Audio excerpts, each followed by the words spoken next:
Donald ટ્રમ્પના president બન્યા બાદ આઈસની ટીમ રસ્તા પર ફરતા ગમે તે ઇલીગલ ઇમિગ્રન્ટને ઉઠાવી લેશે તેવા ડર વચ્ચે કેલિફોર્નિયાની કર્ન કાઉન્ટીમાં તાજેતરમાં યુએસ બોર્ડર પેટ્રોલ દ્વારા એક સપ્તાહ સુધી ચાલેલી કાર્યવાહીમાં કેટલાક ઇલીગલ ઇમિગ્રન્ટ્સની ધરપકડ કરવામાં આવતા હડકંપ મચ્યો છે. ઓપરેશનમાં કુલ 60 એજન્ટ્સને તૈનાત કરવામાં આવ્યા હતા, જેમના દ્વારા 78 લોકોની ધરપકડ કરવામાં આવી હતી તેમજ અનેક લોકોના ફિંગરપ્રિન્ટ સહિતની વિગતો પણ લેવામાં આવી હતી. જે દેશના લોકોની આ કાર્યવાહીમાં ધરપકડ કરવામાં આવી છે તેમાં Peru, Guatemala, El Salvador, હોન્ડુરાસ, equator, Mexico અને ચાઇનાનો સમાવેશ થાય છે. બોર્ડર પેટ્રોલનો દાવો છે કે ક્રિમિનલ એક્ટિવિટી સાથે સંકળાયેલા લોકોને પકડવા માટે આ કાર્યવાહી હાથ ધરવામાં આવી હતી. યુએસબીપી દ્વારા બેકર્સફિલ્ડ સિટીમાં હાથ ધરવામાં આવેલી આ કાર્યવાહીનો શુક્રવારે ઇમિગ્રન્ટ કોમ્યુનિટીએ જાહેરમાં જોરદાર વિરોધ પણ કર્યો હતો. એબીસી ન્યૂઝના એક રિપોર્ટ પ્રમાણે બેકર્સફિલ્ડ ઉપરાંત અલગ અલગ લોકેશન્સ પર આ કાર્યવાહી હાથ ધરવામાં આવી હતી, જેમાં યુએસબીપીના એજન્ટ્સે કેટલાક લોકોની ધરપકડ કરી હતી. આ કાર્યવાહીની યુએસબીપી દ્વારા પણ પુષ્ટિ કરવામાં આવી છે. સીબીપીના પ્રવક્તાએ એક નિવેદનમાં જણાવ્યું હતું કે એજન્સી દ્વારા કેટલીક ક્રિમિનલ ગેંગ્સ પર સકંજો કસવા માટે ઓપરેશન રિટર્ન ટુ સેન્ડર હાથ ધરવામાં આવ્યું હતું, જેમાં કેટલાક લોકો અરેસ્ટ પણ થયા છે. સીબીપી આ અંગે વધુ કોઈ જાણકારી શેર કરવા માટે ભલે તૈયાર ન હોય, પરંતુ બેકર્સફિલ્ડના એક ગેસ સ્ટેશનમાં મેનેજર તરીકે કામ કરતી એક યુવતીએ મીડિયા સાથે વાત કરતા જણાવ્યું હતું કે તેણે કેટલાક બોર્ડર પેટ્રોલ એજન્ટ્સને સિવિલ ડ્રેસમાં જોયા હતા અને તેમણે ગેસ સ્ટેશનની બહાર નીકળી રહેલા કેટલાક કસ્ટમર્સને રોકી તેમનું ઇમિગ્રેશન સ્ટેટસ પૂછ્યું હતું તેમજ કેટલાક લોકોને અરેસ્ટ પણ કરવામાં આવ્યા હતા. આ યુવતીને પહેલા એમ લાગ્યું હતું કે એજન્ટ્સ માત્ર વોરંટ સર્વ કરી રહ્યા છે, પરંતુ પછી તેણે નોટિસ કર્યું હતું કે હિસ્પેનિક અને ફિલ્ડ વર્કર્સને સાઇડમાં કરીને તેમની ધરપકડ કરવામાં આવી રહી છે.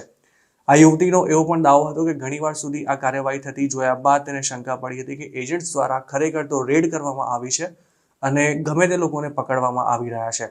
તેણે એમ પણ જણાવ્યું હતું કે જે લોકો ફેડેક્સના યુનિફોર્મમાં હતા તેમને જવા દેવાયા હતા, જ્યારે અમુક ચોક્કસ લોકોને અટકાવવામાં આવી રહ્યા હતા. આ કાર્યવાહી દરમિયાન એક મેટરમાં એજન્ટ્સ દ્વારા કારમાં સવાર એક મહિલાને અટકાવીને તેનું ઇમિગ્રેશન સ્ટેટસ પૂછવામાં આવ્યું હતું, પરંતુ આ મહિલા કારની બહાર જ નહોતી આવી. ત્યારબાદ સિવિલ ડ્રેસમાં સજ્જ એજન્ટ્સે તેને 15 મિનિટ સુધી અટકાવીને સતત બહાર આવવા માટે કહ્યું હતું. જોકે મહિલાએ કારનો દરવાજો જ ખોલવાનો ઇનકાર કરી દેતા બોર્ડર પેટ્રોલની એક ટ્રક બોલાવીને તેને મહિલાની કારની પાછળ પાર્ક કરી દેવાઈ હતી, જેથી તે સ્પોટ પરથી ભાગી ન શકે.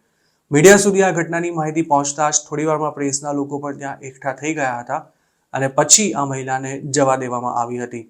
યુનિફાઈડ ફાર્મ વર્કર્સના યુનિયને આ અંગે એક્સ પર કરેલી પોસ્ટમાં જણાવ્યું હતું કે કેટલાક વર્કર્સને ઓપરેશન દરમિયાન ડિટેન કરવામાં આવ્યા છે.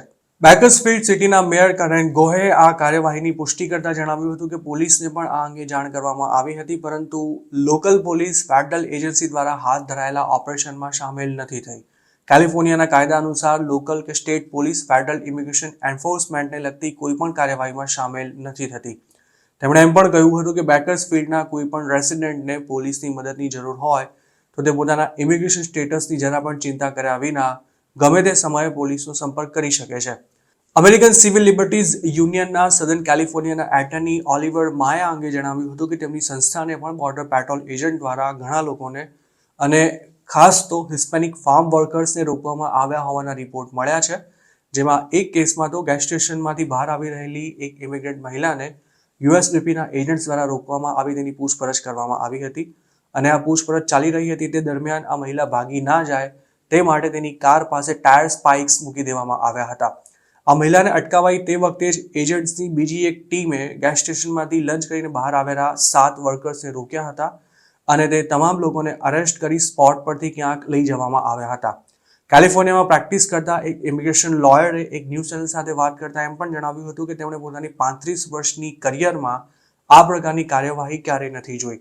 તેમનું એવું પણ કહ્યું હતું કે જો ફેડરલ એજન્ટ્સ કોઈ પણ ઇલીગલ ઇમિગ્રન્ટ્સને અટકાવી તેની પૂછપરછ કરે તો ઇમિગ્રન્ટ તેમના સવાલોના જવાબ આપવા બંધાયેલો નથી અને જે તે વ્યક્તિ કોઈ ઇલીગલ એક્ટિવિટીમાં સામેલ હોવાનો કે પછી તે અમેરિકામાં ઇલીગલ હોઈ શકે છે તેવું માનવાને કોઈ મજબૂત કારણ ન હોય તો ફેડરલ એજન્ટ્સે તે વ્યક્તિને પૂછપરછ બાદ રિલીઝ કરી દેવો પડતો હોય છે.